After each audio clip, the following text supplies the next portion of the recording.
আজকে আমি আপনাদেরকে আমাদের কালকিনি মাছের বাজারটা ঘুরে দেখাতে চেয়েছিলাম, এই জন্যই আমি সকাল সকাল ঘুম থেকে উঠে মাছের বাজারে চলে আসলাম।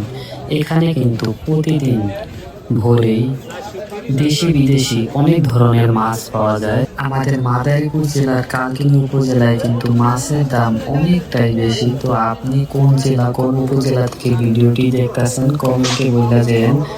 আর আমাদের এই মাছের বাজারে এই পাশে আসলেই দেখতে পারবেন মানে দৈনিক 2-3টা গরু জবাই করা হয়। তো এখানে গরুর গোস্তও পাওয়া যায়।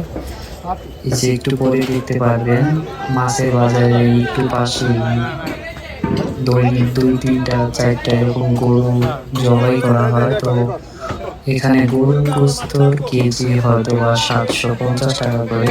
তো আপনাদের যদি এরকম হাট বাজারের ভিডিও ভালো লাগে তাহলে কমেন্টে বলে যাবেন, তাহলে আরো নতুন নতুন হাট বাজারের ভিডিও দেওয়া হবে। সবাই ভালো থাকবেন, সুস্থ থাকবেন। আসসালামু আলাইকুম।